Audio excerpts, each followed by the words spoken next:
It's a Warwick starting on Raptors. Can you believe it? What a season to be alive.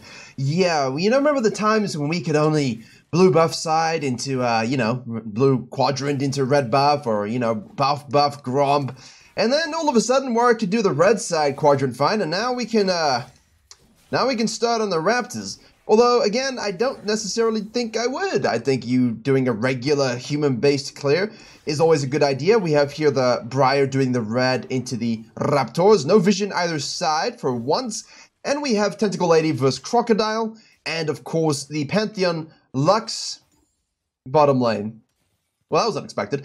Yeah, you're gonna get wacky shit bottom lanes. It's on you to adapt and understand how to carry those games. End of story. Now, Raptors, Krugs, Red is a typical quadrant. Let's see. So, bel'veths, Canes, Evelyns, we all do those kinds of clears because it allows us to go into the walls, into the gromp, into the blue. All right, we finished at 238. I had to cut it because I called this Aphelios like 14 times. Good design. So, we're not really a champion as Warwick. However, the win rate is good at the moment, and we have potency because of the Sundered Sky and the general meta. So, the W there, into that fear, into the root, into the auto attacks, nice use of the Q as well, didn't even waste a ghost, is absolutely huge. Now, we don't really know where Briar began. I think it's logical to assume most people in this MMR range will start on the bottom side, as we see here. Now, going for this invade is largely nonsensical and dumb, because you could just hit this plant and see everything. And now you're saying, but what if Briar is on the red and she sees me? And they know where you are. You literally gank this and walk down here. Everybody on the map knows that you're going to the red side quadrant. What they don't know is if you're going to invade or gank. And guess what? If you hit the plant, she's going to be worried you're invading. You're Warwick with Q smite. Outsmite her. Or ignore her, make her think you're coming for her, and go get bottom lane if it's gankable. So that's definitely a better way to think about it. Obviously now you got to watch this vision here with the minions. Now we see these. If you see this, immediately you left click it, you see level 1, you know she did a 5 camper, you know she's on the top side. There she is, being shilling in the pixel brush. We have the Ash, sorry, no Ash. There's no Ash in this game. Those particles are weird. Was it me or is it just really weird particles? I just clicked and I thought it was, yeah. I thought that was an Ash particle. Turns out it's not. That's wild.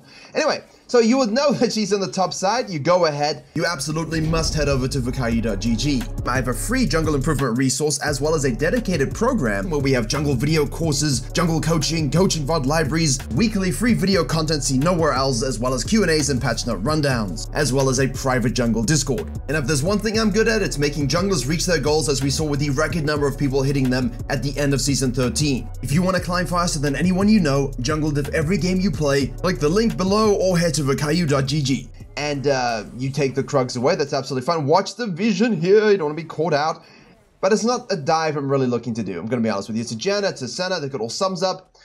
I wouldn't be going for that at all, based upon where it was. I'd most likely just hit the plot and see what's up. Go for the Krugs directly, go for this directly. You got your blue side you can fall back to. She's not wasting her time on the top side here. She's going to go down to the Scuttle Crab. We can see all of those things. You have the opportunity here to really put it to her. Let's have a look. We're running at a low HP target. Look, if she's smart, she just runs away. We don't have flash here. We have Ghost. And Lux gets a kill. I feel like... And Briar kills the Alawi going back to base in this bush. We see this. Look, if you're the Briar here, help the Crocodile shove. She's got TP. Shove that sucker. Shove that sucker. Let's go. Get the experience. Share it out. Shove it, deny. It's really easy. And obviously now everyone can reset and be happy bones. Warwick, on the other hand, I feel like we're losing a little bit of tempo here. And obviously, once you see the Briar 20 CS go back to base, you know the Scuttle Crab's available as well. So I think for Warwick here, great first gank. Nice steal, nice hover. Snack, snack, snack, snack, snack. Rebase. Get your team at. Go top side. Respawn. Still on the map.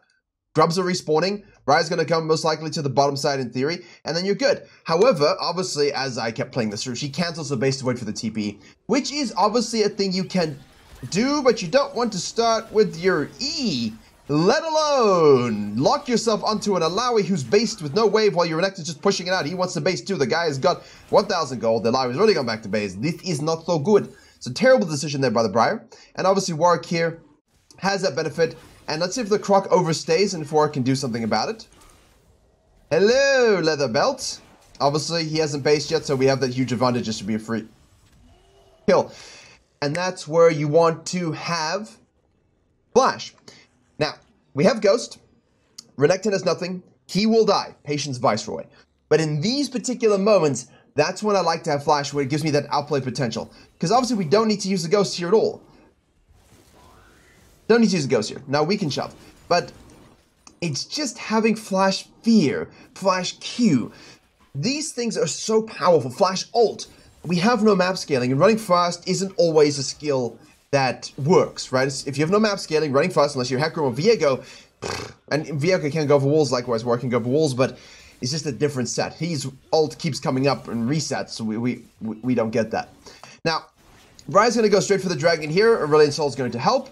Now we can go counter jungling because we know Briar's 99% on the bottom side, or we can repeat gank the Crocodile before he hits level 6. He hits level 6, it's too close, Alawi's low, she helps us, she has a base again. And this is always the worst play you can make.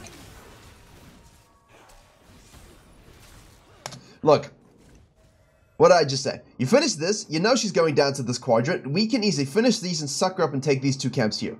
The reason why we don't want to gank this here right now is because they allow, again, low HP, wave crashing in, it's a cannon wave, the guy's hit 6, she hasn't based, he has.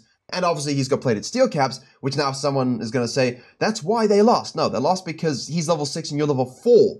And Alawi, again, has 1,139 gold she hasn't spent. So why would you invest time and energy into this when you can just take away everything that she has, keep an eye on this, crossover, take this. By the time you've done that, she's probably held away, I've done some stuff. He's overcommitting, maybe he can rotate and gank, maybe she based and comes back. Who the hell knows what goes on there? But you don't want to go in here if he's about to ding 6, with a crashing wave, with her half HP tanking said wave. Okay, look at this. 12, 27, 44. Those are really tiny numbers in the AD ratios. That's the AD each hit. That's a lot when you tank a full wave. And I think when I said it, unfortunately, he dinged 6 as he did it. I looked at the clock. 5:30 to 6 minutes are going to be hitting level 6. So you know he's about to ding it. But you just don't want to gank it. Excuse me. You don't want to gank it at level 4. That's, I think, as much as we can say. So wastes all up good opportunity. Briar now sequences all the way up to the top side, because here I'd much rather counter jungle her shit, have her run into my face and beat her 1v1, because Warwick can do that, and then have the advantage. Now he's level 7, and we're going to go Q3E combo there, or at least try to. We kind of get there and we get the kill. But these aren't the things we're looking for, okay? You're now down into TSC 3-1-0. We want to fuse our ability to get these kills with the ability to actually farm it up. Now, looking at the map of the vision, we see Briar, we see Hui in the mid lane. He chucks out a spell that is not close to hitting, throws out the Aphelios turret. We can see this. We can keep our eyes on this. And obviously now we should be able to get something here. See, this is, again, if you don't have flash, I know we gap close this, but so many times you really can use the flash more so than the movement speed. I will stand by this, but in this particular case, it is a good showing of, hey, Ghost can be useful. You don't really fully need it. Obviously, we're maxing W. Just keep it in mind. Because Ghost is great. Ghost is a very strong spell. You don't have to go flash. I'm not creating a dogma here. I'm just saying I prefer the outplay potential, especially considering certain matchups that will negate my Ghost, and being able to flash immediately and do stuff about what's happening, it's better, right? Like if a Viego's going to flash ult me and I have no ult up, me having flash lets me live. Me having Ghost, I die. And I think those moments for me are more important than the ability to chase someone down that I could probably kill anyway. That's just how I see it. Now, we have not worried about our blue side here. Level 1, level 1, level 1. And as you know, it's not Season 9, so I hate leaving level 1 camps, and I do feel like the loitering and waffling and swaddling of whatever we were doing down here is at the expense of these camps. Now, if you leave them thereafter because you feel like you got good baseline experience and you're sequencing solid, okay. Like, I need to gank top lane 2,000 times, take her side, take my side, take my side. This is now your side, gank top lane again. If you need to sit on this side of civilization for a few minutes and let these sit, that's okay. But you don't want to sit them, you don't want to leave them at level 1. And I do believe that our sequencing and everything should be a lot better. Like, look at this now. You have ult up, Renekton has ult here, but we're Warwick. See, now I want to feel strong enough, I know he's ult, but I want to feel strong enough to be able to make this play right now. I want to be able to kill the top laner in this particular situation. Look at this. Yes, he's got ult, but I feel like we could still do... he dings level 8 too. Okay, a little closer than I would have thought, but I can tell you as Volibear, I'm looking to make these plays. Even as Zyra here, I'm trying to do something.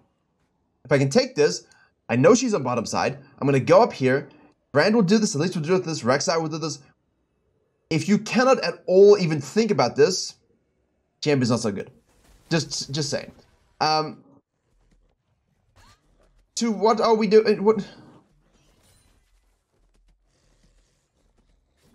You see what I'm saying? There's no structure. It's just, it's primordial. Why are we not helping? Why are we not running in? We have ultimate. Why don't we use flash? You know, Pantheon shows up to save the day. That's great. We got wolves. Like, I understand you want to enjoy some cannibalism, but like, you should be helping your teammate there, using your ult. Because Warwick, and I explained this to someone who had never reached Platinum and Emerald before last season, suddenly hits Platinum, all right, and being stuck gold like 7 months, and within like 2 weeks was Emerald. And the biggest thing that I explained to him was, obviously using Flash was one of the things we talked about, but it was very much about playing around level 6. Warwick struggles so much into certain comps and metas at this stage, because his design is showing a bit of cracks and aging, and it's, you know, Briar is the modern focus of this. But if you think about playing around your ult way more, that gives you the gap close, it gives you the suppression, it gives you the heal, you feel more confident, right? And in between those moments, you can full clear if you need to. If there's truly nothing on the map with a Tiamat and you need to do a full sequence, don't be afraid to do it. Don't be afraid to do it. It's okay to say, look, they're losing, they're losing, they're losing. As long as you say, look, I'm level 5, if I full clear B6, I can gank bottom lane, take a dragon. Now I can maybe invade gank mid lane, push him off. The flow of his aggressive style will come into play. But if you think about only taking these risky fights when you have ultimate, it kind of sets you up with a baseline. And what you'll notice is between those ultimate timers, you will have opportunities with low W targets, with map rotations, with general fights, where you can still fight, but it's based around, do I have ultimate or not? Now, obviously here, we have not used it, right? 10 minutes, you should be using your ultimate, and I think top lane was a great time to use it, to try and get a kill, especially if you have good chomp. Obviously here now we're going to use our E fear onto the Briar, make her flee. We should use it here. There we go. You can die eventually. There we go. We got there. Thanks for the rotation, guy. We'll take these up. Renekton goes in anyway. Flashes out. See, that's where... Like, the ghost is fine, but being able to have my flash to fear him away from the turret, that's kind of what I want. You know? Now we obviously, again, like, just a lack of respect for the... Oh, no! It's all over! It's all over, Jeeves! Yeah, there you go. Briar is the Warwick of the modern day and age. I think we're seeing that. So let's go ahead and respawn. We've rushed Stridebreaker. I will say nothing about this other than please rush Titanic Hydra and Sundered Sky. Just do it. Also, don't go Swifties. They're irrelevant. You don't need them. Go Ionian Boots. Have more cooldowns. Have more Qs. Have more heals. It's significantly more potent, more powerful, and allows you to really stretch what's possible with this Chimera. Because at this particular, like, look at this now, right? You see this what I'm talking about? You're out of your ult, you have no ghost. What are you going to do against the Senna, Janna, Aurelion, Sol? Nothing. So you have to leave. So if you think more about only rotating to this fight here, if you have ult, you're in a better position. Why? Because you would just go to the wolves and the grub, or you just start the dragon up while they're fighting. You watch.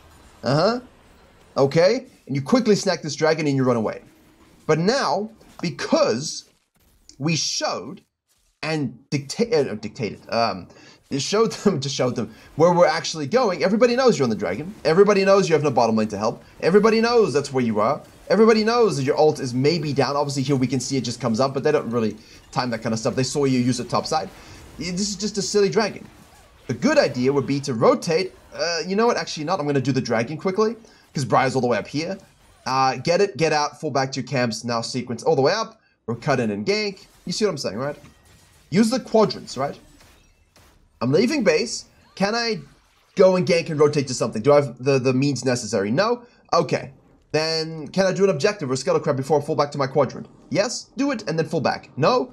Just go to your quadrant. So think about Warwick's game style as segmented and formulaic. You want to play around your quadrants. Blue quadrant, right quadrant. Do I gank or do stuff first? Or do I do the quadrant and then do the stuff? And what will help me make the decision is, do I have flash? Do they have sums? Do I have ultimate? And obviously those things are pretty huge. And like here we're just going into 3-man fights for no particular reason. And we're going to this again with no ultimate. Why are we running into these people?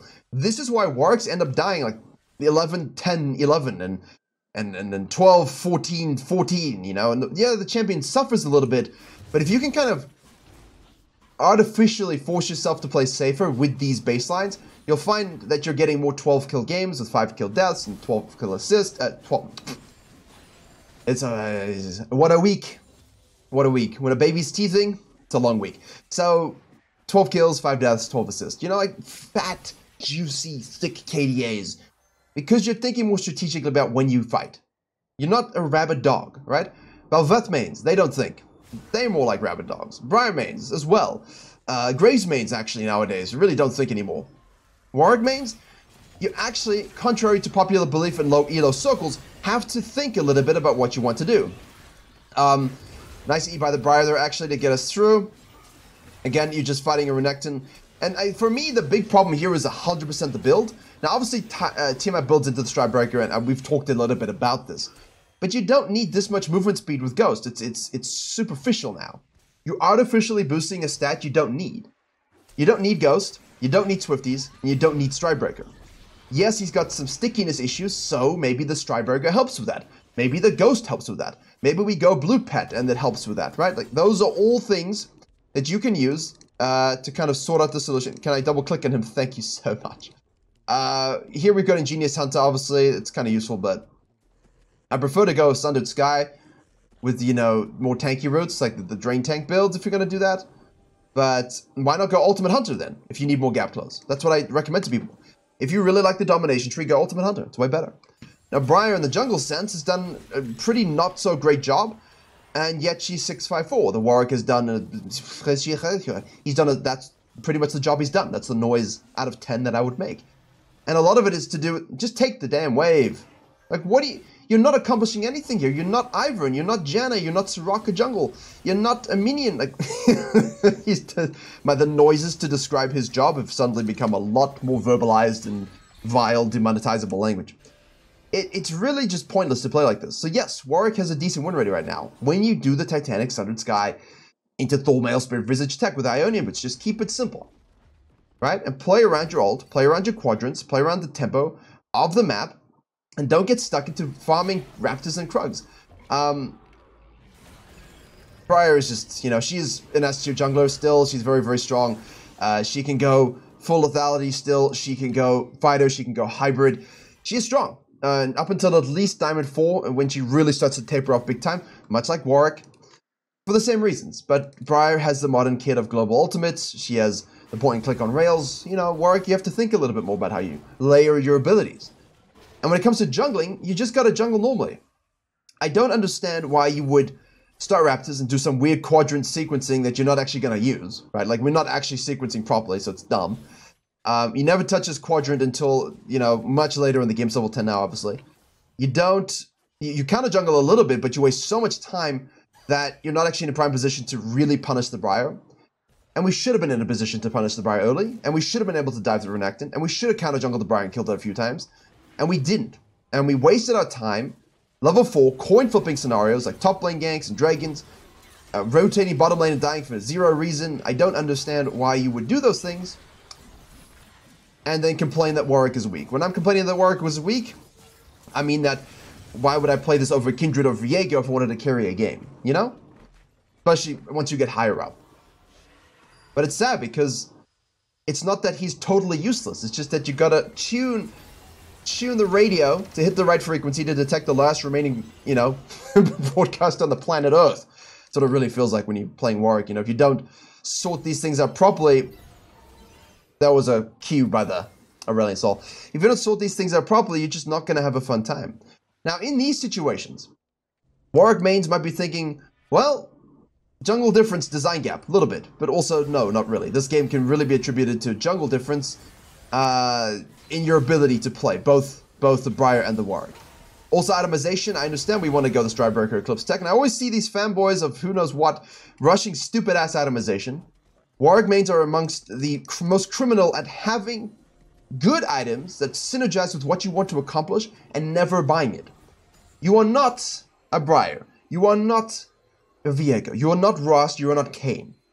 You going Eclipse second off to Stridebreaker makes you a squishy son of a bitch. But I do damage. You're a squishy son of a bitch. Without ult, without flash, without escape, or escapism, because you're going to need it after this game. But yeah. What do? You're useless. What is Warwick amazing at? sustain, drain, fighter, disruption. Do that. When you're in this kind of game, the best thing you can do is become an unkillable monster beast, okay? See here, this is a good gank because your Hui's with you. This has got nothing to do with your build. You could have done that with that 10x, Sundered Sky, Spirit Visage, and Thormail, and Ionian Boots. Keep it simple.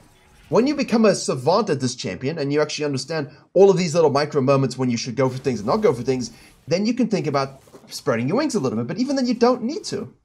Even back in the day, obviously, I've played a lot of unhit damage-focused Warwick, but when it came down to grinding for top 0.08% of the ladder, I say that because nowadays that's Grandmaster, but back then it was just Master, so rather than use ranks and just use percentages, you know, I didn't go those builds because so often when you know what you're doing as a jungler, when you know what you're doing as a coach and an analyst, right, those builds compromise your win conditions because your job isn't to be the 1v9 carry, and it's egotistical to think it is. Sure, you can be, but I'd rather be 12, 5, and 12 with every objective, peeling my team, engaging for my team, saving my team, and also getting all the kills in the end because I'm not dead. Nowadays, look at this. You're being pushed out against an Aurelian Soul, a Senna, you got a Jenna, which means as soon as you ult, you get sent back to Nadia, Renekton, who's shown that he can already do what you want to do better, and a Briar, who again does what you want to do better. So what are you accomplishing with this build? You didn't snowball, you failed. If you snowball hard as hell, you can build whatever you want. But then you have to remember, when you snowball, good damage. Look at this, see, this is what I'm saying. Look at this, watch this right here. Here we go, we're gonna ult this, right? This Warwick? Here we go. We have Stryberg and Eclipse, right? We hit the ult. Right, he used this and the Senna shield, okay. Yeah, that was great, guys. I'm glad the Eclipse was bought, for sure, very useful. And again, as I said, I've made this champion since release. My channel started off with huge Warwick and Evelyn content, as well as all jungle, obviously. I've played before that for many years. Kindreds, Rengards, I've played everything, all right? And all of the champions I just said are in the top 15, where I have 200,000 plus minimum. Warwick is still my second highest, no, Ornn overtook, what is it, third highest champion still. About tied with Volibear, actually, and you all know me for Volibear. I just don't play Warwick very much anymore because it's just too many downsides. And you can't do the full damage builds you used to be able to do with the same success. You can pull it off. You can pull it off. It's not saying you can't. It's just not worth the effort. And I'm telling you guys who wants to climb, I don't want to see 972. Nothing happens after 5 minutes. I don't want to see 972 Warwicks with these ridiculous builds. Why not Titanic Hydra, Sundered Sky, and Sterex Gauge? If you really are fed. Now you're unkillable. Now you have infinite sustain and heal. What's not to like about that? And then you can go Iceborne Gauntlet and Spirit Visage after that if you wanted. You can go Spirit Visage, and I always recommend the Spirit Visage. Or you can go Frozen Heart or Thormail as necessary, or perhaps a GA if you really are juiced and want to end the game. There's a lot of ways to play with the damage focus build and a bit more of a logical way that gives you survivability. This, nope. The movement speed is completely wasted because, again, you have no flash. You can't actually get onto anybody against their comp, right? And the whole time we've been running around, it feels like you're doing something with these builds, but you're not. And I honestly think it unholy compromises most Warwick players. Because Briar is 1177, right, with the same amount of deaths, basically doing what I'm saying, but she's able to do what Warwick used to be able to do. We used to be able to build like this as Warwick. You can try this now, but you won't have the same success as her. Her E is a big disengage tool. Her ult is a global thing. Her sustain and damage on W1 and W2 is significantly better. She has a bleed passive as well. You've got to play around what you got to play around, and we beat the Briar early, 100%. We win that. And if you just stay healthy and tanky, you beat her and everybody else in this game. But now you're flanking on Warwick like an assassin, you might as well play Rengar if you wanted to play like that. So from my point of view, you're not doing what the champion requires. Here we go again, look at this. Deep fight by the Briar. She now overcommits, it's an overcommittal, she's super squishy. She dies because she's super squishy. You try to go in a back line with the damage focus build into Aurelian Soul, Senna, and Janna. Useful. You gotta peel, guys. You gotta peel, disrupt. You can't just dive backline and expect to assassinate people. This is not what this champion does. Now, I honestly believe if we think about that a lot better, you'll end up being a better jungler. So a lot more about atomization and playstyle and positioning in this video, but that's because a lot of this is about that, right? You're just grouping up and fighting. So are you itemizing and positioning in a way that maximizes those things? See, now here you're waiting for what? Go in, disrupt, sit on the front line. You know, now it's too late. Obviously, you're just going to get melted by their whole team. You got 0 resistance. This one item does absolutely nothing, the Eclipse. Sure. Yeah, damage blocked, 1200. Great. So my 9 deaths came a little bit later than, you know, like 5 seconds later than they would have happened. Silly. Now, obviously, we know this. It doesn't really matter what you build against an Aurelion Soul Center comp. We know this, so it's largely a fruitless discussion. Or is it? Because if you build properly, they wouldn't kill you when you have a lead. But, my good friends, that's why we focused on the jungle pathing so much earlier. We focused on the jungle pathing and how to counter jungle and exert pressure points and take some plates and take the grubs. When can we do the dragon and get out? When can we react? When can we invade? All of the jungling shit we talked about in the first half of this video is so that you could build the way I'm talking about and end the game before you become an outscaled monument to the sins of designers. But Eclipse is great, guys. I killed the Senna in my own base. Look, guys, I'm sticking to the look, I killed the Jenna, guys. Ugh, I killed this guy too. I'm 1193, yeah. And Briar's 1299. Who would you rather have on your team if you're a laner? Be honest here. Would you rather have the Briar on your team or the Warwick on your team? Same CS, similar KDAs, much less assists. 1,000 more gold on the Warwick from shutdowns. But the Briar cleaned up a little better. And she pushed the map a little bit more. The Warwick was running around in circles with his movement speed, largely doing nothing. And again, doesn't have E. His E is not the same as Briar's E. So, I think here we got a large... That's a funny... See, look at this. Over the wall, cuts the wave. See, look at this. What am I talking about? See, if you want to be a Warwick assassin, play Briar. Very nicely done there. Got the flash into the Q. Easy. Now, she can disengage with that against the wall. Aurelion shows up because we can see him. And she just has so much more sustain and bite. And that's with this build here. The healing is 3,800. You can't say 3,800 on Sundered Sky from the Briar. And she gets to build this, plus this. Hit difference, guys. Play to your strengths. Briar can do it. Not quite what Warwick can do. So as long as you play to your strengths, you'll always find yourself in a better position. Plenty of win conditions, you'll find yourself in a better position. And as always, better jungling, better pathing, better pushing of the map will always give you better wins.